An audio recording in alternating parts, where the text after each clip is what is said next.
Hi అండి. ఇంట్లో మామిడి పళ్ళు ఉన్నప్పుడు ఎప్పుడు ఒకేలా కాకుండా ఇలా డిఫరెంట్‌గా మ్యాంగో లస్సీ ట్రై చేయండి. చాలా టేస్టీగా ఉంటుందండి. పిల్లలు కూడా చక్కగా ఎంజాయ్ చేస్తారు.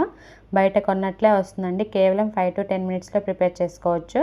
దానికోసం ముందుగా ఒక మామిడికాయ తీసుకొని, పండిన మామిడికాయని తీసుకోండి. చాలా టేస్టీగా ఉంటుంది. నీట్‌గా వాష్ చేసుకొని, పైన ముచ్చిక భాగాన్ని రిమూవ్ చేసుకొని, పీలర్ సహాయంతో చెక్కంతా రిమూవ్ చేసుకోవాలండి. చిన్న చిన్నగా ముక్కలుగా కట్ చేసి పెట్టుకోండి మామిడికాయ మొత్తాన్ని. మీ క్వాంటిటీ బట్టి ప్రిపేర్ చేసుకోండి. నేను ఒక మామిడికాయతోటి లస్సీ ప్రిపేర్ చేస్తున్నాను. అన్నీ ఇంట్లో ఉండే వాటితోనే ఈజీగా ప్రిపేర్ చేసుకోవచ్చండి. ఈ కట్ చేసుకున్న ముక్కలన్నిటినీ ఒక మిక్సీ జార్లోకి వేసుకోవాలి. గడ్డ పెరుగుని ఒక 3 టేబుల్ స్పూన్ వేసుకోండి.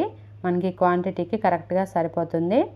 3 టేబుల్ స్పూన్ పెరుగు, 2 టేబుల్ స్పూన్ల పంచదార వేసుకోవాలండి. పంచదార పొడి అయినా వేసుకోవచ్చు. 3 యాలకులు, మీ దగ్గర ఉంటే కొంచెం కుంకుమ పువ్వైనా వేసుకోవచ్చు. ఫ్లేవర్ టేస్ట్ చాలా బాగుంటుంది. కొంచెం చల్లటి పాలు వేసుకొని 4-5 ఐస్ క్యూబ్స్ వేసుకొని వీలైనంత మెత్తగా హై స్పీడ్లో బ్లెండ్ చేసుకోవాలండి. అప్పుడే మనకి క్రీమీగా చాలా టేస్టీగా ఉంటుంది మ్యాంగో లస్సీ. సర్వింగ్ గ్లాస్లోకి సర్వ్ చేసుకొని పైన డ్రై ఫ్రూట్స్ తోటి డెకరేట్ చేసుకుంటే చల్లచల్లగా కమ్మటి మ్యాంగో లస్సీ రెడీ.